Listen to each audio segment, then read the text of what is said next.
Hi, everyone. Welcome to In-Depth Perception, the program that takes you beyond the obvious and explores the deeper potential revealed in controversial current events. I am your host, Lisa Bracken, author of You and What Army, How to Neutralize Conflict and Negotiate Justice for the Totally Outgunned, Inwardly Timid, Burnt Out, or Socially Defunct. It's a field manual for achieving social justice, now available at Amazon.com. Barring any unforeseen technical difficulties, we'll be together for the next half hour. During that time, I'll be discussing what led up to the mortgage crisis with Anthony Aceta, author of You the Jury, How Wall Street Cashed In on the American Dream and Nearly Killed It. We'll also discuss why the crisis is persisting and its repercussions on a global economy. You are invited to call into the show and participate in tonight's discussion. Anthony is happy to field calls after the interview. The call-in number for tonight's show is 646-378-1414. Please be 18 years of age or older, and long-distance charges may apply.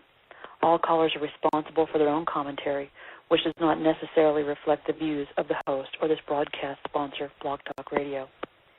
Thank you, everyone, for joining us. Let's open tonight with our lead-in segment called The Telling Convergence. In this segment, I consider two recent news-making events for the greater truth they reveal simply through their coincident occurrence. Tonight's segment is titled Accountability and Conviction, Engines of Reform and Revolt. This past week, a rare snowstorm hit the East Coast, widely blanketing the region with snow and challenging the protesters of New York City's Occupy Wall Street movement to remain stalwart in their convictions despite being without propane tanks and generators. The tanks and generators, cited as illegal safety hazards, had been removed under order of Mayor Bloomberg just ahead of the storm. They were dutifully gathered and removed by New York City fire teams, leaving protesters to huddle in tents under sleeping bags and by whatever means they may have had to avoid exposure. It's interesting to me that in this situation, hypothermia isn't considered a safety hazard, but taking steps to avoid it is. Really, this bass-backward thinking isn't all that unusual in our modern era. Increasingly, common sense continues to take a back seat to political agenda, cloaked as efforts to help ensure public safety and welfare. After all, propane is a product of natural gas, a resource currently being exploited through all commercialized political channels to the wide exclusion of the development of alternative, sustainable, safer, cleaner energy sources. Domestic drinking water poisoned from natural gas operations somehow assures our energy future, even as the fuel itself is being exported to other nations. Somehow, smoking a cigarette in a lounge is unsafe, but a natural gas rig can be erected out your back door, belching unmeasured and unreported toxic emissions 24 hours a day. An Iraq war veteran was injured in an Occupy Oakland police riot by a police projectile in the course of exercising his constitutional right to free speech and assembly. Apparently, his duty in Iraq to defend the merit of our Constitution and principles of democracy was in the best interest of the public safety, but his efforts to uphold these rights in his own country was worthy of punishment. WTF has never rang truer in this asinine age of self-serving policy. The other piece of news that caught my attention this week is based on reports that following the execution of Libyan leader Muammar Gaddafi, his son and other high-level officials are seeking refuge in friendly neighboring nations, such as Africa, in order to evade prosecution by the International Criminal Court, currently pursuing the former officials on charges of war crimes. Given the long-established network of allegiances in the desert borderlands between nations and today's shifting murk of international politics, the men fleeing failed governance, revolt, and accountability are likely to be safely received. Just as criminals from Libya seek to absolve themselves of accountability in order to escape conviction, protesters of Occupy Wall Street are exercising stalwart personal conviction in order to help bring accountability to Wall Street, Oakland, and elsewhere in America. Obviously, it is not in society's interest when people act with impunity, whether as individual dictators or cloaked as corporate persons. There must be accountability for one's actions. As Anthony Aceta has noted in his book, You the Jury, How Wall Street Cashed In on the American Dream and Nearly Killed It, what is not deterred becomes an incentive. Ignored justice incentivizes corruption, which over-pressurizes an otherwise healthy democratic system, capable of absorbing conflict and translating it into productive reform. When unjust actions persist and cannot be defended against the collective sensibilities of a fair society, then they and those who engage in them are bound to be brought to justice. The longer the oppressive conditions persist and the greater the systemic resistance to reform, the more robustly fairness and justice will be sought by the oppressed. When masses rise against a prevailing but failing system, whether that system is one of Libyan, Syrian, American, or other making, the reasons behind individual dissent should not be lost through a distorted view of mass revolt, which can cloud resolvable issues and shift the focus from productive action to one of disproportionate defense. Accountability summoned through conviction is it not the engine of reform, which spontaneously generates from within as well as from without? Conditions giving rise to dissent can be managed and made into a benefit for all stakeholders, simply through the tandem actions of awareness and adaptation. Unexamined resistance from opposing parties typically confounds forward movement and only compounds conflict. The telling convergence here is, with or without asylum, with or without generators, the quest for accountability will fuel conflict wherever it goes unmet. This brings us to our next segment, in which we discuss the persistent mortgage crisis with Anthony Aceta, a former Wall Street lawyer, federal prosecutor, and fraud investigator, employed by the largest and most well-known investment and commercial banks in the world. In New York between 1999 and 2007, Anthony reported to CEOs, boards, audit committees, general counsels, and security heads of the likes of Bear Stearns, Lehman Brothers, and others. Beginning in 2000, he warned Wall Street at the highest levels that the growing derivatives business featuring mortgage-backed securities was unsustainable unless immediate steps were taken to ensure quality control in mortgage origination. As the federal prosecutor who brought the nation's largest series of criminal prosecutions for mortgage fraud in New York during the early 70s, Anthony was in a unique position to issue those warnings which were laughed at. His book, You the Jury, How Wall Street Cashed In on the American Dream and Nearly Killed It, is the inside story on mortgage fraud and the powerful interests which committed it without punishment to this day. It can be found at www.wallstreetmortgagefraud.com, Amazon.com, or the Tattered Cover Bookstore in Denver, Colorado.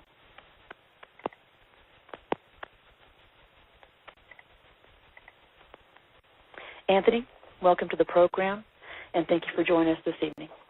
Well, hi, Lisa. Thank you for having me. It's a pleasure. Wonderful. Well, let's get started.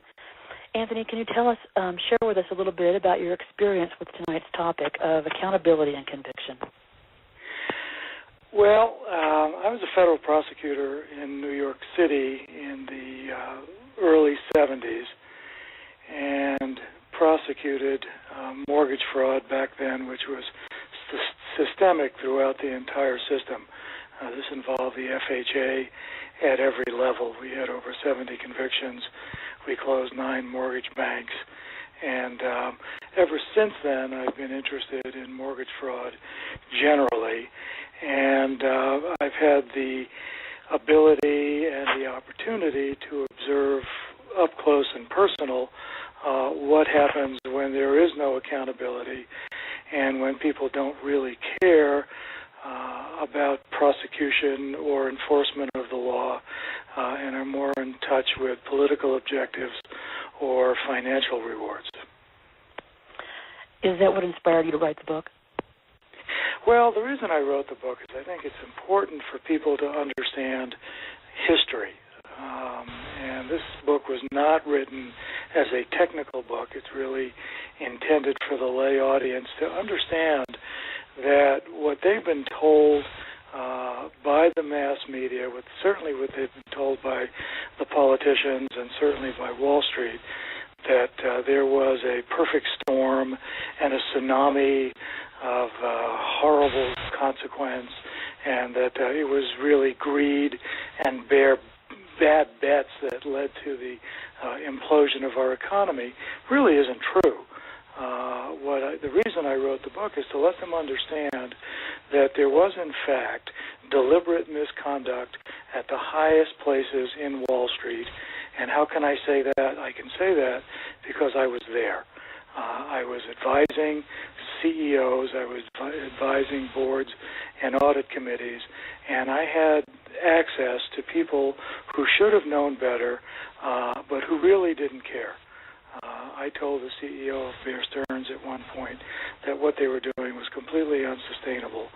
And he looked at me, and I won't tell you the exact word that he used before you, but his next words were, "Do you have any idea how much money we're making?" I think people need to understand that the mortgage crisis was the result of deliberate misconduct, and they need to understand something else. They need to understand that the government, both under George Bush and Barack Obama, has been pathetic in its response. George Bush's Attorney General once likened mortgage fraud to street crime, and he said, let's just leave that up to local law enforcement, which is absolutely ridiculous because local law enforcement isn't equipped. They don't even begin to understand mortgage fraud, much less the kind of securities fraud that grew out of the mortgage fraud on Wall Street. Barack Obama, shortly after his inauguration, said, we should hold anybody responsible. No one is above the law. And then he said something very telling in the very next sentence. He said, but I think we should look forward. We should not be looking backward. Well, I think people need to understand that there's been no political will for the last 4 or 5 years to bring accountability to the table. I'm sorry. I was just wondering, why do you think that is? What I think is that Washington, at this time in our history, has been bought and paid for by the rich and powerful. I am not into politics, and I'm not into labels, and I don't care liberal, conservative, whatever. I always believed that the rule of law would control the abuses at the very top and at the very bottom. I'm sorry to say that I think the rule of law has been completely abrogated under this administration. If you look who's there, if you look at what their interests are, and if you look at their actions, because actions speak louder than any words or theories, the fact of the matter is there has not been one single major prosecution of any individual or institution involved in mortgage fraud on Wall Street. Not one. And that tells me that these people have been bought and paid for. They're protecting their friends. Obama is out collecting millions in campaign funds from Wall Street on one hand and then turning around and condemning them on the other. But actions speak louder than words, and if somebody can show me one mortgage fraud prosecution, I'll eat my hat. Do you feel like conflict of interest? Do you feel like conflict of interest plays in at the root cause of this crisis? No, I don't think it was conflict of interest that caused the crisis. I think it's conflict, if you want to call it a conflict. It's not a conflict of interest. It's actually a coalescence of interest. I think it's in the politicians' interest to keep Wall Street humming. It's in the politicians' interest to continue to get millions and millions and millions of dollars in campaign contributions. So they're very consistent with their interests. Unfortunately, I think their interests are not consistent with the interests of the American people. Do you feel that this has spurred the Occupy Wall Street movement in part? It's a funny thing. I mean, I've been writing this book for a couple of years now, and the battle cry in the book, You the Jury, is people need to raise their voices. And I know that Occupy Wall Street and even the Tea Party have never read my book, they never heard of me. they are out there actually reflecting what I've been calling for the last 3 years. And I'm delighted to see it because it's spontaneous and it's genuine. And there are fringes on both sides, Tea Party, Occupy Wall Street. There are some people out there that are just silly. But where these movements are coming from is from the notion across the country that something is really wrong at a gut level, and the American people are not stupid. They're being impacted, and they see what's happening, and they're raising their voices. And I am so proud of our system and of our people. And, it'll be the ballot box which tells the tale, I think. It's interesting to me that, years after the initial collapse, we're still dealing with the aftermath. And it seems like you're suggesting that it's that, sort of coalescence of interest that is helping to sustain that. Do you feel the only counterbalance to that right now is the type of protest that we're seeing in the streets with the Tea Party movement and Occupy Wall Street? Well, yes and no. I mean, to the extent that they're out there protesting, that's important. But you know what? You have to have people listen. And if Washington doesn't listen, if local politicians don't listen, then all of these protests can go on till the cows come home. Nothing is going to happen. But the fact of the matter is, investors have no confidence in the mortgage market. There's trillions of dollars sitting on the sideline, but nobody's going to invest in mortgages because nobody believes in them anymore.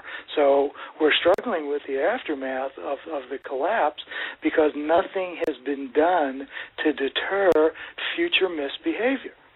And until we have go ahead. Well, thank I was going to say, until we have politicians in place who are going to say, wait a minute, we are going to hold people accountable. We are going to enforce what we have. People are calling for more regulation, and aren't the Republicans terrible? They're anti-regulation. Well, guess what?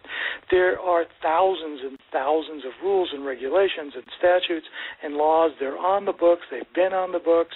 They're there. They can be effective, but you have to enforce them. Look at what the SEC did with Countrywide Mortgage and Angelo Mozilla. Look at what they did with Goldman Sachs. They slapped these people on the wrist. They made financial settlements that took away part of the profits these people stole, and they never required an admission of wrongdoing. So what you have is a system where people are literally getting away with highway robbery. And I think that's why the American people are out there protesting. And it's going to take real leadership and reform. And I'm advocating reform and changing how we sell real estate and how we originate mortgages in this country so that maybe we can generate some confidence in our financial institutions.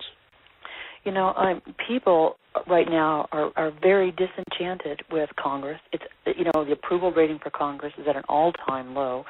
And they're disenchanted with candidates for office. If the entire system appears to be so bent, if not broken, it appears to be incapable of flexibility and a genuine effort toward real meaningful reform. Even initiated at the grassroots level, it seems like the grassroots is kind of the last remaining hope under the authority of the Constitution, which I am pleased to see because I personally believe that the Constitution has been corrupted over time and its principles forgotten. And so I'm happy to see a revisitation to those unalienable rights. But like you said, there are fringe elements who are testing the tensile strength of the Constitution. And I'm wondering, in your book, do you provide kind of a blueprint or a path forward toward this type of reform within this particular economic sector? Well, yeah, I do. As I said, this book is not about politics, and I don't talk about what I think needs to be done politically, but I do talk about how mortgage business really ought to be changed and how banks can really help create an environment where everybody can get mortgages that they deserve, that they can afford, that risk can be identified and people can know exactly what they're getting into, both borrowers and lenders, and do it in such a way that performance trumps hope. I'm not much on hope. I think people really need to get down to reality, and instead of hoping that we can solve this problem, I think we need to take action to solve the problem. Not everything we do will be the right thing. Not everything we do will be a fix, but we'd be better off than where we are right now, which is frozen with what do we have, a real unemployment rate of about 18 to 20%? I mean, a 9% published, but really twice that many people who are not employed because they've either given up or prematurely retired. There's a lot of people out here who are not working, and we need to put people back to work. And if you don't redo the housing markets, we're not going to put people back to work. It seems like there's a real vacuum of authentic leadership. I think you and I and most listeners in our country would agree with that. It's unfortunate because your book appears to present a popular platform that could be embraced by candidates. The problem is you get a lot of political promises during the election season, which now is running in 2-year segments. So it's difficult to say whether or not a politician, even if they embrace these principles, will follow through with them. I'm thinking it's the sort of initiative that has to happen at the bottom all the way to the top simultaneously if we're going to implement election as a mechanism of change. Then it has to happen with a platform of agreement across the entire spectrum of political representation, from city council all the way to the presidency and Congress. Would you agree? Well, I agree with you. I mean, yeah, sure. I mean, that's why people like me are out here. I'm not going to make any money selling a book. It costs too much to produce, and nobody's going to buy it. But getting a word out and spreading a word from people who are in a position to know and to educate people who are not in a position to know is the only way we're going to generate leaders who, either because they're basically good people and they want to see change, or because they know they're going to get their butts thrown out if they don't change, that's only going to happen if people are aware and educated. I had a meeting with Congressman Ed Perlmutter about 1.5 years ago, and he had read a draft of my book, and he was so excited. And I went in for what was to be a 20-minute meeting, and he was so thrilled that he held off several other meetings. His assistant kept coming in and saying, Congressman, so-and-so is here for their meeting. And he said, no, we'll have him wait. And he stayed with me for 1.5 hours, and we discussed some reforms. And he said, Tony, I want you to come to Washington. I want you to testify in front of the House Banking Committee. I want you to meet my colleague, a congressman from Massachusetts. You and he would get along so well. This is what we need. This is what this country has to have. And you know what happened? You know what happened, Lisa? I have never heard from him since that day. So what did he do? He told somebody about me. He told somebody that I was excited, and I had this idea, and he was excited. And guess what? Somebody said, no, you can't go there. And he didn't. So you talk about leadership. We need the courage of our convictions. I don't think anybody, if you sat down with any politician, put them in a room, put them up on a debate and say, well, do you think there should be accountability? Well, of course there should be. Do you think there should be responsibility? Well, of course there should be. But everybody wants to go to heaven, but nobody wants to die. And these guys are beholden to their constituencies who support them financially and keep them in office. And until you break that cycle, these people are going to remain in power, and they really need to go. We need honesty and we need integrity in our government, and I don't think we have it. What conditions, what can we do at a grassroots level to help change things other than align our values and our actions toward a common goal? What mechanisms, what avenues are available to people to help to enact real reform, expeditiously and in a meaningful way that is lasting? Well, I have to believe it starts with education, and I don't mean school education. I mean the kind of education that we're attempting to accomplish here. And then people need to take action. I think people need to write to their newspaper editors. I think they need to make noise. I think they need to contact their congressman and let them know that this stuff is not going to work. If they have to get politically active, then they'll do that. But, realistically, people don't do those things. People sit back and say, oh, yeah, isn't that terrible? because they expect to get screwed. And when they do, they say, see, that's the way it is, what a terrible system. People have to get off their butts, which is why I respect Occupy Wall Street, why I respect the Tea Party. Not so much for their liberal or conservative credentials. I don't care about them. I care that they're active and they're having a voice. And sooner or later, somebody's going to listen. You know, if they don't, we're not. If they don't, we're just going to go down the tubes. I mean, that's the long and the short of it. And I was going to ask you, from the point of view of a federal prosecutor, from the point of view of a fraud investigator at the highest levels within this particular sector, I was going to ask you, who is accountable? But you know what? After everything that you've said, I'm thinking that we are. You know, you can't count on politicians. You can't count on regulatory agencies, particularly when they are aligned toward an objective that is against, common sense and common decency and even lawful action. Really, what that comes down to, when a politician doesn't perform and you have no other choice but to put into office somebody who fails to perform, the accountability comes back to the American people. And so maybe this is all just a very natural hand-in-glove evolutionary process. We're becoming accountable to ourselves. Well, we are feeling the impact of a lack of accountability. In the mortgage fraud arena, companies that committed billions of dollars of mortgage fraud actually were rewarded rather than punished. Remediation loans were made available, and these companies were given hundreds of millions and billions of dollars to go out and redo the very same mortgages that they originally originated. 70% of those mortgages went back into default within 90 days. So we're out there spending money like I shouldn't use any analogies, but we're spending money we don't have and giving it to people who don't deserve it. And in the meantime, the rest of us are paying the bill. So we are at once responsible and we are at once the victims, and we do have to raise our voices. And I do believe in our system, and I do believe that people are smart enough to see what's going on. These recent tax things that we had in the state and in Denver, I don't think they were simply voted down because people said, no, I don't want to pay more taxes. I think people were saying, if you prove that you could be a good steward of the money you've already got, we'll give you money to take care of the needs of people and take care of the needs of students and so on.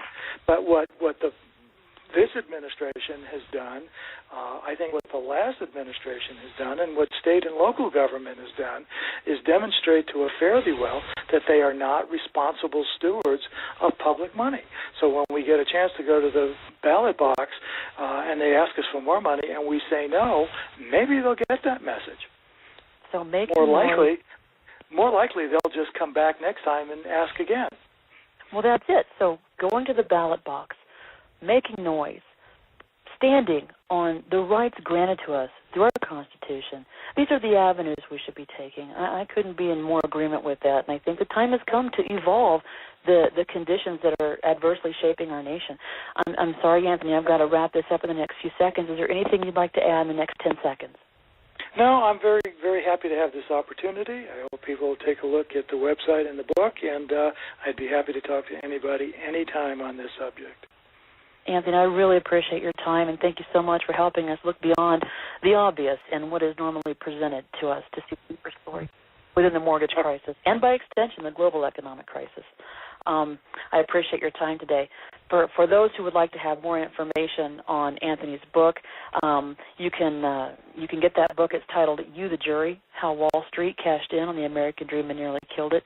It's the inside story on mortgage fraud, and you can find the book on Anthony's website. Again, that's www.wallstreetmortgagefraud.com or through Amazon.com. Also, you can go to indepthperception.wordpress.com. That's indepthperception.wordpress.com to view this program's Telling Convergence segment and check for commentary from Anthony. Thank you all for listening this evening. I'll be back on the air live with deeper analysis of news of the day and discussion with another mover, shaker, and community shaper on November 17th. Please check this website's listing for details. Good night, everyone.